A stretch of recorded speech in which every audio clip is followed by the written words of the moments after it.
네, 이렇게 살충제 음료 사건의 경찰 수사가 마무리 국면이지만 결정적인 증거나 범행 동기 등이 밝혀지지 않고 있습니다.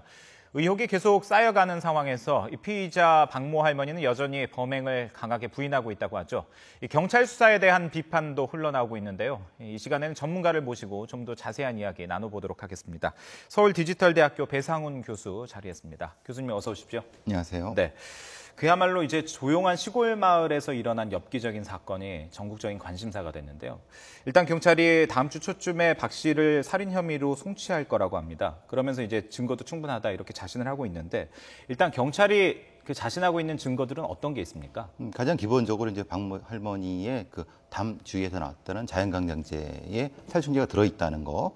첫 번째가 될 수 있을 것 같고, 그 박모 할머니의 옷에 묻었던, 예. 그 말하자면 바지 밑단, 뭐 단추, 그리고 안주머니에 묻었던 그 살충제 성분이 지금 범행에 사용된 살충제가 동일하다. 예. 그 두 가지가 이제 물적 증거로서는 그걸로 이제 가장 강력하게 밀고 있는 것 같습니다. 예. 지금 말씀하신 것처럼 살충제 성분이 묻은 자연강장제 병, 그리고 또 그 사건 현장에 살충제와 같은 것이 든 비닐봉지가 발견됐다. 그리고 또 이제 그 할머니의 옷이나 전동 스쿠터 손잡이에서 살충제 성분이 검출됐다. 이제 이런 것들을 유력한 증거로 이제 경찰이 제시를 하고 있는데, 하지만 이제 이런 것들이 정황 증거일 뿐이지 핵심적인 증거는 없지 않느냐 이런 지적도 있습니다. 이걸로 일단 그 검찰의 방침대로 기소는 가능하겠습니까? 어떻게 보시나요? 기소 자체는 좀 뭐 가능할 예. 거라고 봅니다. 문제는 이제 그것이 있는 것과 예. 이 할머니가 그렇게 해서 사이다에 그걸 넣었다고 하는 것은 그거하고 연결이 안 되는 거죠. 예, 일단은 예. 기소는 되지만은, 그러니까 정황상 연결은 되지만 그걸로 유죄가 될 수 있다는 건 다른 문제라고 봅니다. 예. 그러니까 이제 지금 나온 정황이나 증거만으로는 재판을 한다 하더라도 이 혐의가 입증되기는 어렵다. 이런 상당히 좀 말씀이신 거죠? 부족한 부분이 덜어 있다 생각합니다. 예, 예. 그렇군요. 어떤 부분들이 그렇습니까? 기본적으로 이제 뭐 가장 핵심적인 범행 동기의 문제가 되겠고, 예. 그리고 어느 장소에서 어떻게 거기에 이제 범행이 이루어졌는가에 대한 구체적인 사건 재구성이 지금 안 되고 있는 상태가 되지 않습니까? 예. 그리고 막연하게 이제 이 박 할머니가 그걸 이렇게 가지고 있다, 예. 거기에 묻었다, 그리고 행동이 좀 이상했다라고 예. 하는 건 정황 증거이고, 네. 실제로 어떤 이유 때문에 어떤 방식으로 그 범행이 이루어졌는가에 대한 그 소명 자체가 아예 없는 상태가 된 아직까지는 거죠. 없는 상황. 아직까지는 아예 얘기를 안 하고 있지만, 물론 경찰에서는 뭐 일정 정도 있다고 얘기를 하지만은 네. 지금 상태로는 그게 불분명하다는 네. 겁니다. 어떤 그 범행의 동기, 이건 사실 살인 사건을 구성하는데 가장 중요한 거라고 전문가들은 많이 이야기를 하더군요. 그리고 또 말씀하신 것처럼 이 사건을 일목요연하게 일단 꿰서 이게 정황상 맞다라는 그 그림까지 이제 완성이 돼야지만 재판에서도 유죄로 입증될 수 있다. 이런 얘기인데요. 그 이야기를 좀 나중에 차차 더 해보고요. 일단 경찰 수사 부분에 대해서 좀 이야기를 해보겠습니다. 경찰 수사에 대한 지적이 많은데 일단 그 피의자 집에서 발견된 그 살충제, 이게 압수수색 때 안 나왔다가 나중에 발견되니까 경찰이 이걸 회명하는 과정에서 말을 바꿨거든요.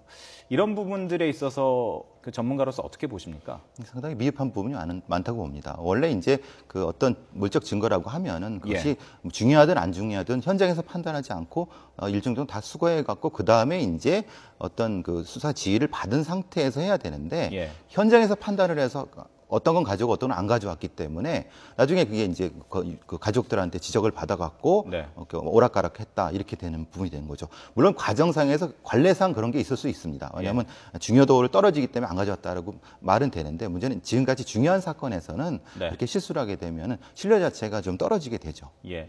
그러면 그 교수님께서 보시기에는 그 나중에 나온 그 살충제병들이 경찰이 이야기한 것처럼 그 중요도는 없다고 보십니까? 근데 그것도 참 애매합니다. 뭐냐면 중요도가 있는지 없는지에 대한 판단이라는 것은 정확히 분석을 해야 되는데, 어떤 건 중요도가 있다고 하고 없다고 해버리니까 그건 이제 실제로 이제 현장 상황에 따라 달라질 수 있다고 봅니다. 있을 수도 있고 없을 수도 있다고 봅니다. 예. 그리고 이제 그 경찰이 제시한 증거 가운데 하나가 이제 할머니 집에서 그 같은 성분의 살충제가 이제 3병이 발견이 됐는데, 많이 알려졌습니다만 이게 2012년에 이제 판매가 안 된 그 살충제라고 하더라고요. 근데 이 부분들이 그 어떤 정황을 밝히는데 중요한 점입니까? 말하자면 2012년도 이전에 했고 그 후에는 이제 뭐 암암리에 서로 예. 빌려주고 빌려받고 이런 정도가 되겠죠. 이제 네네. 어느 집에 이만큼 있다고 하면은 그 자연강장제에 좀 따라갖고 좀 빌려주기도 하고 그런 네. 것이 보통 동네의 그 관례적인 예였거든요. 예. 그러니까 그런 어떤 것이 증명이 안 되고 그냥 있었다라고만 한다는 거면은 그게 범행과 무슨 관련이 있느냐? 예. 이것이 좀 떨어질 수밖에 없는 거죠. 예. 3년 전에 이제 사용이 금지된 그 농약 성분, 살충제들이 농가에서는 글쎄요, 그걸 얼마나 이제 많이 보관해두고 서로 빌려 쓰는지는 잘은 모르겠습니다만 일단 그 부분도 지적하신 부분도 검찰 수사에서 나중에 좀 밝혀져야 될 것 같습니다. 그리고 지금 이제 가장 불분명한 게 이 체포된 박모 할머니가 실제로 그런 일을 했다. 그렇다면 그 범행 동기가 무엇이냐 이 부분 아니겠습니까? 여기에 대해서는 그 경찰도 아직 찾지 못하고 있는 것 같습니다. 뚜렷한. 그러니까 지금 얘기가 나오는 건 화투 쳐갖고 네. 말하자면 뭐 싸움이 있었다. 근데 그건 사실은 넌센스죠, 사실은. 그러니까 그거는 표면적인 이유가 되겠고 다른 어떤 이유가 분명히 있을 수 있다. 그래서 그 다음 나온 게 이제 농지 문제 네. 이렇게 연결이 되는데 농지 문제도 당장의 것이 아니고 3년 전의 것이다. 네. 그리고 당사자는 또 관련이 없다 이렇게 얘기를 해버리고 그래서 보통 이 정도를 할 때 다른 어떤 중요한 어떤 예를 들면 거기가 뭐 집성촌이기 때문에 어떤 마을 간의 알력이 있다. 예. 그러니까 뭐 집성촌 구성원과 비구성원 사이 알력 뭐 이런 것들이 보다 핵심적인 부분이 있을 수 있는데 네. 그런 부분에 대한 것이 밝혀지지 않은 상태에서 단지 그냥 뭐 다툼 정도를 가지고 범행의 동기다라고 하는 것은 예. 만약에 이게 뭐 국민참여재판 쪽으로 간다고 하면은 그게 유죄로 받아들이기 굉장히 힘들 부분이겠죠. 그렇군요. 예. 그 나중에 깨어나신 그 할머니 중에 한 분도 사실 그게 그렇게 크게 문제가 되지 않았다라고 이제 이야기를 해서 지금 그 표면적으로 알려진 그 다툼이 범행 동기라고 보기에는 상당히 좀 그 논리적으로 어려운 부분도 있는 건 맞는 사실인 것 같습니다. 자, 그리고 또 이제 경찰의 증거 부분에 대해서 좀 얘기를 한다면요. 그 피의자 집에서 발견된 살충제가 그 검출된 그 자양강장제병. 여기에서 그 할머니의 지문이 나오지 않았거든요.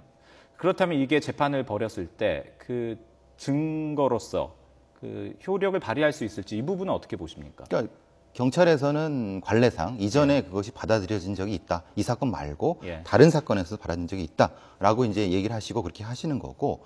근데 이제 엄격히 따진다면은 사실은 논리적으로는 사실은 좀 부정돼야 되는 건데 예. 문제는 수사 현실과 재판 현실이라는 것이 과거의 판례를 따라가기 때문에 저는 그렇게 생각합니다. 받아들여질 수도 있고 안 받아들일 수도 있다. 예. 말하자면 정확히 다 닦인 거냐 아니면은 있었는 지문이 조금 있는데 검출을 못 해낸 거냐 예. 여기에 따라 좀 달라질 수가 있는 거고요. 그래서 네. 경찰도 그런 얘기를 하지 않습니까? 사실은 아예 다 닦인 건 아니다. 뭐 조금 있을 수 있는데 검출이 안 됐을 수도 있다라는 거에 따라서 또 재판부가 다르게 생각할 부분이 분명히 있다는 거죠. 예. 그 이거랑 비슷한 맥락에서 그 할머니의 그 옷과 스쿠터에 묻은 그 살충제 성분은 또 이제 할머니는 그 피해자들의 입가를 닦아주면서 이 묻은 것이다라고 이 부분도 이제 또 경찰과 서로 말이 안 맞는 부분이기 때문에 이것도 역시 쟁점이 될 것 같습니다. 예, 뭐 분명히 충분히 될 것 같습니다. 이제 할머니 쪽의 말씀은 그거죠. 예. 그러니까 닦아주다가 했는데 경찰은 그건 아니다. 예. 왜냐하면 그 구토물에서는 그게 발견되지 않았다라고 하지만은 문제는 분명히 그 어떤 그 사이다 내에 있었던 그걸 가지고 먹고 여기 묻은 부분이 많이 있었다고 하면은 예. 그게 어느 부분에서 검출됐는지 안 됐는지는 정확한 판단이 네. 지금은 정확히 재구성이 돼야 될 것 같습니다. 예. 그러니까 만약 두 측의 주장만 가지고 재구성하기는 지금 너무 어려운 상황이라는 거죠. 지금 이야기하신 것처럼 두 가지만 가지고 재구성하기는 어렵다. 그 전제를 받아들인다면 그러면 이제 일각에서 그런 얘기도 합니다. 제3자가 개입된 것 아니냐. 그러니까 다른 어떤 범인이라든가 어떤 외부의 힘이 있을 것이다. 그 부분에 대해서는 교수님께서는 어떻게 보십니까? 그러니까 이제 저도 이제 다른 쪽 관련된 사람들이랑 얘기를 좀 해보고 그러면은 예. 혹시라도 이제 뭐 제3자가 있을 수 있다라고 이제 뭐 이제 의심 가는 사람들도 뭐 얘기를 하고 그러는데 네. 정확한 건 아니기 때문에 말씀드리면 애매하지만은 분명히 다른 측면에서도 그러니까 이게 문제가 초기에 네. 이 박할머니에 대한 구속영장 이전에 네. 그 마을에 관련된 여러 가지 범행 동기를 좀 더 추정을 더 해봤어야 되는 것이 아닌가. 그런 상태에서 확정이 된 상태에서 구속영장을 집행했어야 되는 것이 아닌가 생각이 든다는 거죠. 예, 그렇군요. 그 또 이 부분도 조금 쟁점이 됐는데요. 그 할머니가 최초에 본인은 그 휴대전화를 사용하는 방법을 모른다. 라고 이야기를 했다가 이제 나중에 통화 기록을 조회해 보니까 그 할머니와 가족들이 그 통화를 했던 그 기록들이 나왔거든요. 이런 부분은 어떻습니까? 기본적으로 이제 뭐 발신을 못 한다 할머니께서. 근데 실제로 해보니까 발신 기록이 있다. 라고 하는, 그러니까 보통 이제 가족들이 그렇게 하지 않습니까? 단축번호 1번을 누르면 뭐 큰아들 나온다 이렇게 하는 그런 발신 기록인지 네. 아니면 실제로 할머니께서 번호를 누르는 발신 기록인지 거기에 따르면 다를 것 같습니다. 만약에 네. 번호를 누를 수 있는 분이라고 하면은 할머니의 말씀이 거짓일 수 있는 거고 네. 만약에 그냥 단축키에 의한 발신 기록이라고 한다면은 가족의 말이 더 맞을 수 있는 것이 되겠죠. 그렇군요. 지금 이제 저희들이 그 경찰이 그동안에 이제 조사했던 부분들, 그런 조사에서 나왔던 부분들, 그리고 또 일부에서 제기한 의혹들을 중심으로 좀 얘기를 해봤는데요. 그렇다면 이제 교수님께서 보시기에요. 이런 사안들을, 이런 살충제나 이런 것들로 인한 그 음독 사건, 이런 살해 사건의 경우에는 이번 건처럼 이렇게 밝히기가 어렵습니까? 사실 많이 어렵습니다. 중요한 건 뭐냐면 그 독극물의 출처. 예.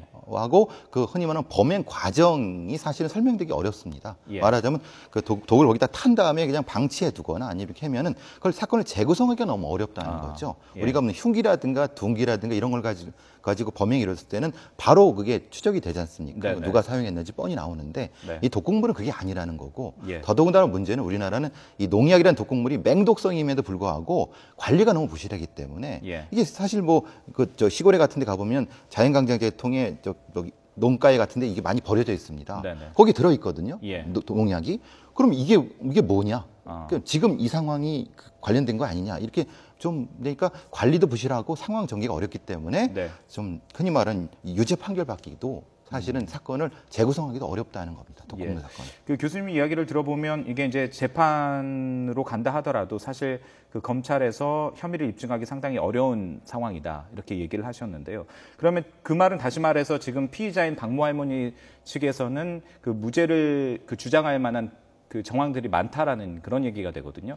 그런데 그 변호를 맡았던 변호인은 정작 또 그 사임을 하지 않았습니까?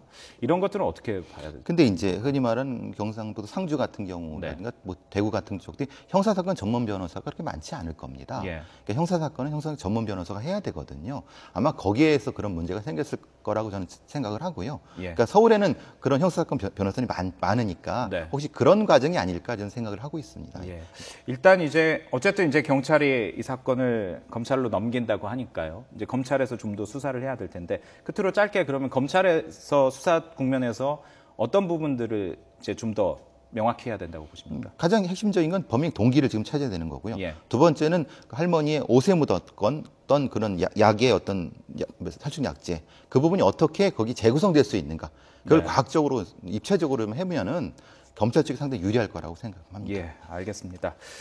자, 살충제 사건 지금까지 서울디지털대학교 배상훈 교수와 함께 최근 경찰 수사와 또 여기에서 제기되고 있는 의혹들에 대해서 짚어봤습니다. 교수님 오늘 말씀 고맙습니다.